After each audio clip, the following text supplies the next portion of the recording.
A service, A2, B4, B. What does that even mean? It's flashing on my screen. What does that mean? Is my engine about to blow up?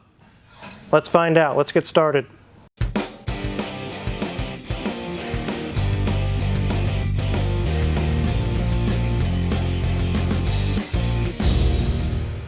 Yes, you'd be amazed how many phone calls we got on a Mercedes. I've got a B2 service. Does that mean my engine's about to lock up? No. It's just scheduled maintenance. Many different vehicles have scheduled maintenance. Pretty much all of them do. They should anyways.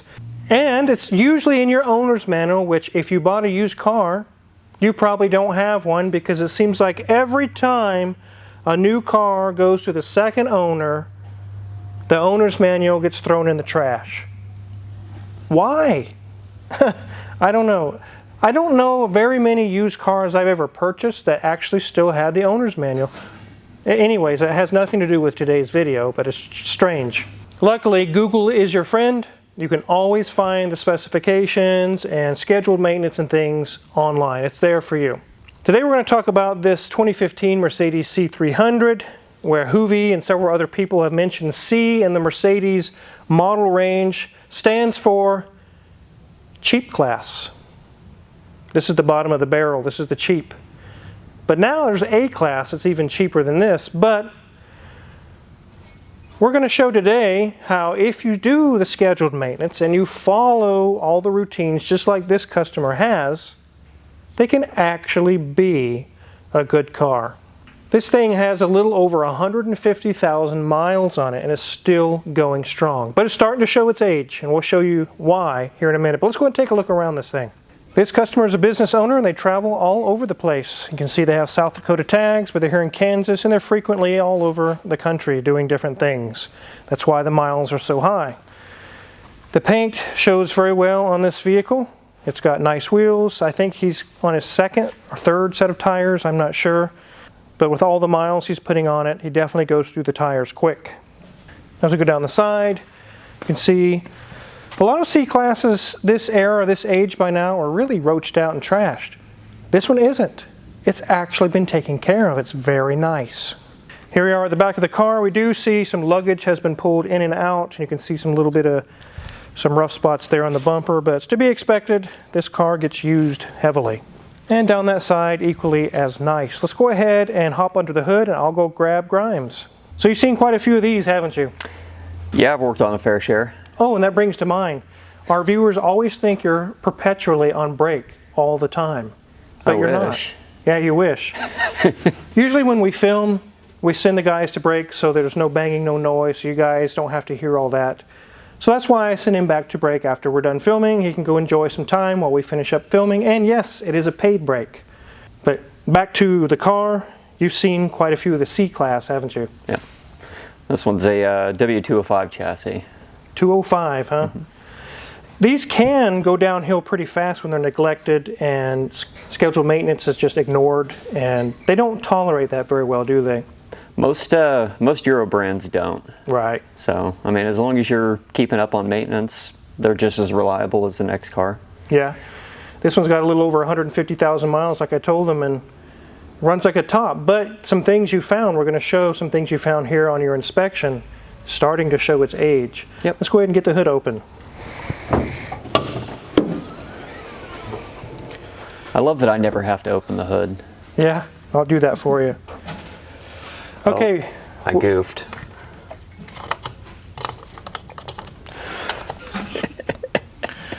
All right, what are we looking at here, Grimes?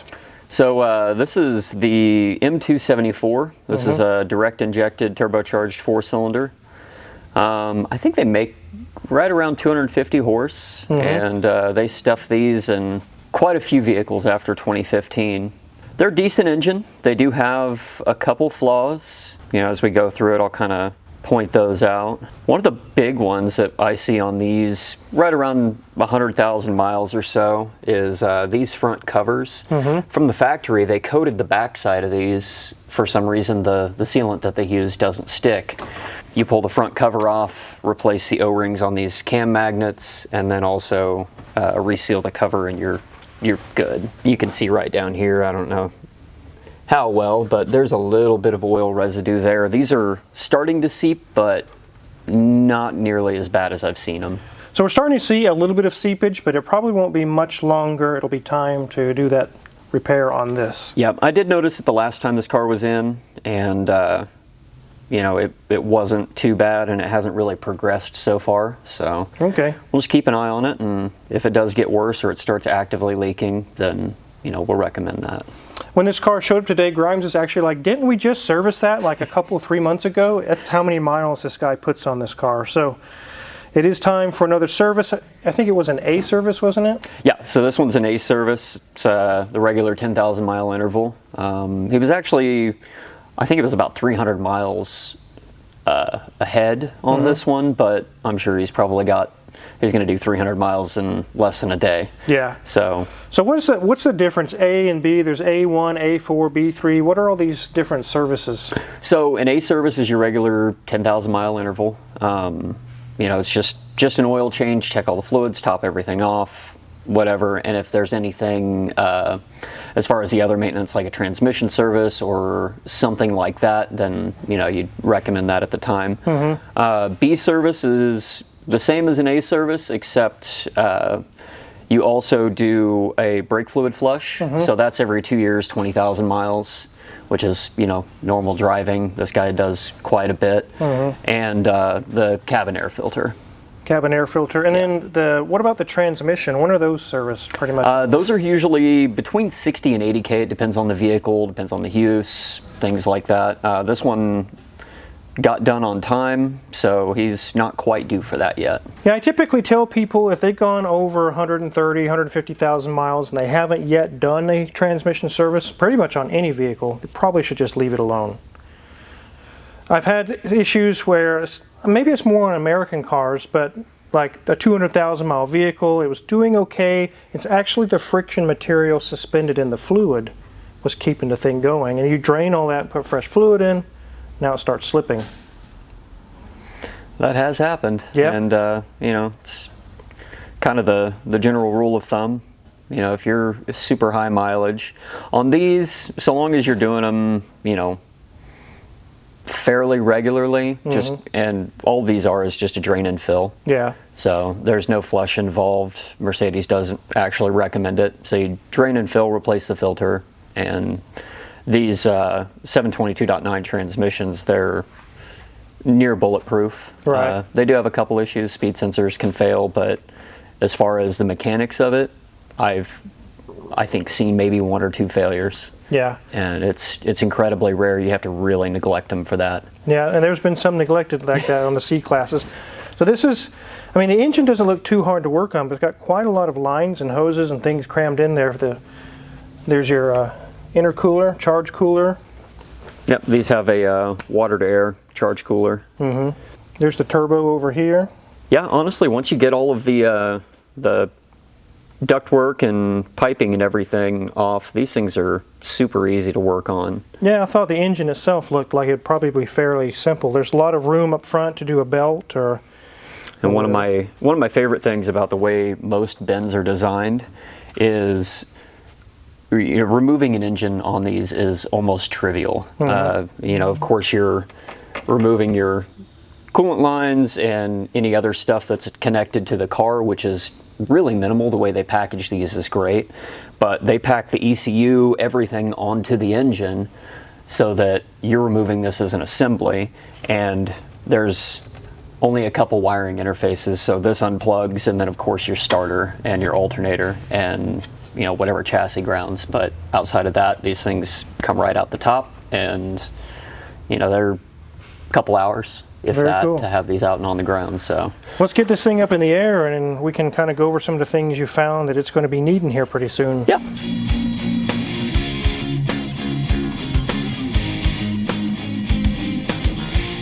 Well, up front here, there's really not a whole lot of leaks or anything going on, is there? No, there's actually hardly anything either seeping or leaking. We had the front cover, and that's pretty much it. There's a little bit, so on these, so this one is a 4MATIC, so your front differential is right here. Yeah. And Not sure if you can see it, but there's just a minor amount of seepage from that axle seal. Yeah. And I mean, I've seen them way worse at less miles, so that's not even a concern at the moment. That's one thing that's interesting. A lot of European vehicles I've seen, like Range Rovers especially, is when they're all-wheel drive, they'll actually run the shaft through the oil pan. It's not under the oil pan or under the engine. It actually goes through the engine to the other side. As we can see, we'll take a look here.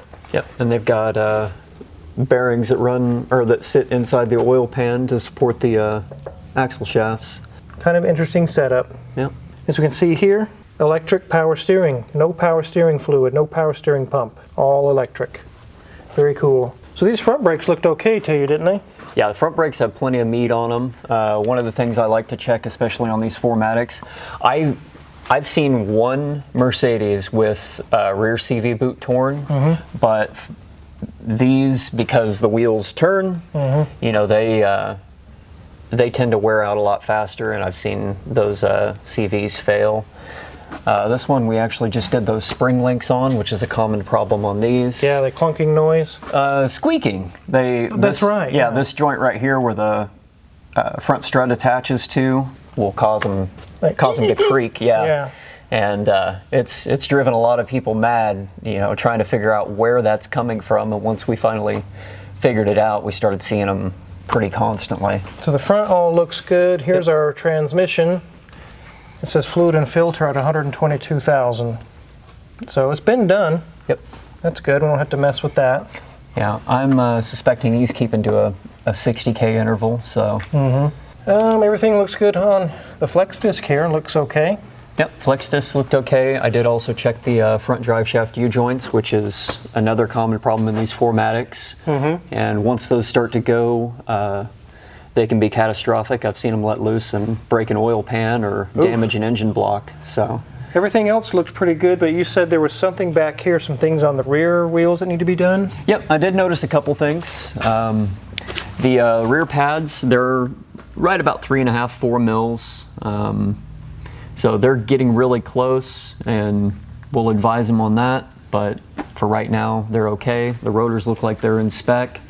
But I did notice that the rear shocks have started to leak out. You can see all of the road dust and everything that's accumulated on the oil, and the other shock is exactly the same. So his rear shocks are blown out. Yep. Yep. Which 150,000 miles is a pretty good service life on any sort of suspension component. Shocks are, you know, if you get 100K out of them, you're doing all right. And you did notice, like one of the front wheel liners was kind of chewed up a little bit. Yep. Actually, half of it's missing. Okay. I'm guessing he either snagged something or caught something with the wheel and pulled that liner down. So, with as much as he drives and the weather and everything, I definitely recommend that he replaces that wheel liner just to keep, because you've got your headlights and all of your horns and parking sensors, everything behind the bumper there. Best to keep those as much out of the elements as you can. All right, well, let's get this thing on the ground. One thing the customer wanted before he left was an estimate for a good used OEM wheel with a tire, because they actually don't even have a spare with these, do they? Nope. These originally would ship with run flats, and they'd give you a kit in the back with, you know, fix-a-flat and a compressor. No more spare tires, some fix-a-flat. Well, he doesn't like that option as much as he travels, so he wants something you can put in the trunk. And I found a good used one on eBay. It's like $350. That's pretty decent. You think it's pretty cheap? Yeah, we've done you know, some of the S classes and things like that, and those wheels can be over $1,000 a piece Per wheel? Yep. Wow, it's pretty expensive. Well, we'll get these items on a list and let the customer know. We'll get this service finished up, and we'll get this back in and take care of those other issues. Good job, Grimes, for checking that out. And yes, you could go back to brake. How about that? All right. So as Grimes went to brake, actually, Crazy D come out and told me that he contacted the owner of this car and told him about the shocks and everything that's going on. Unfortunately, the customer is pressed for time at the moment. They can't let it sit here any longer than tonight. So they'll be bringing it back, and they definitely are going to get those things taken care of. the customer does make sure this thing is serviced well. I have no problem thinking this will go to 200,000 or 250,000 miles with the way it's serviced and taken care of. But everything else looks pretty good on this car. So yes, is a C-Class a good buy? If it's been maintained like this one has, and now it's changing hands to you, yes, it could be a good buy. And then you continue the maintenance on it. But if it's been neglected for 5, 10, 15 years, no, that actually cannot be a good buy. It can be bad. But that's pretty much true with any European car. When they've been neglected, they don't respond well. They really don't. The frequency of oil changes for your car is usually by so many months or so many miles. And depending on your job or what you do or what you use the car for, it can really determine how quickly or how many oil changes, even within a year's time, that you'll have to do. Like Mrs. Wizard, before she retired from teaching, she was driving 30 miles to work, 30 miles back. That's 60 miles a day. And it seemed like every couple months or 3 months or so it was time for another oil change. Every time I turned around, Mrs. Wizard just saying, it's time for another oil change, time for another oil change. It's like, man, we're really going through the oil changes here. But it added up when you check the mileage. Now, it takes a long time to get to an oil change because she went from 60 miles a day down to 6 miles a day. Just to the shop and back once a day usually. It saves a lot on wear and tear, fuel usage obviously, and also oil changes almost can go to the month limit instead of the miles. So that definitely helps with that. Because oil changes today, especially if you have a newer European car that takes 8, 10, or 12 quarts of oil and you put synthetic oil, which is recommended, it adds up fast. You don't get $29.99 oil changes on a car like this. It can add up really quick. One thing that is nice about frequent oil changes when you put a lot of miles on a car like this is that it's frequently inspected.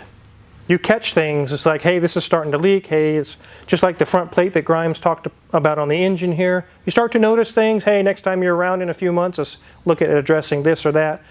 But if you do one oil change a year or two, you might be surprised that when you get to the next oil change finally, 3 or 4 things have popped up. Even though you haven't driven it much, things can still wear out from age. Leaks can occur, things of that nature. And yes, seals and gaskets and stuff still fail even when a car sits. Anytime someone has said, man, I found this 62 Corvette with 2,000 miles on it, I'm like, yeah, every seal and gasket's going to blow as soon as you put 100 miles on it. It's going to be leaking like Niagara Falls. Everything's going to be leaking. So I don't buy into that old car with low miles thing. That doesn't impress me. It doesn't mean much to me. It just means that I'm going to have to pull everything apart and go through it all just as if it had high miles. You really haven't gained anything. And that comes from a mechanic's point of view, not from a car owner's point of view, because I've had cars come in that are older cars with very low miles, and they're leaking from every orifice. So definitely some things to keep in mind. If you own a Mercedes, you've got that A service, B service flashing you on the dash. It doesn't mean your engine's about to blow up. It means it's time for an oil change or service. Grimes hit on some things to check on these C-classes, and we definitely have some work that we have found that needs to be done to this car. If you're curious what kind of tools we use, check our Amazon affiliates link in the description below. If you purchase anything, we get a small cut and we really appreciate it. Make sure to check out Mrs. Wizard's Way. She got some really good content for you to watch there. And make sure to hit the subscribe button here because we have a calendar full of appointments, which means videos for you guys. Thanks for watching.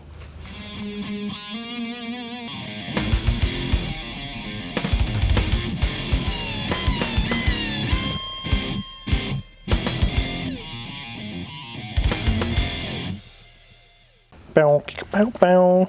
That was not one of those things. Like a bow, kick a bow, bow. We're not doing that. Bow, bow, bow. Bow, bow.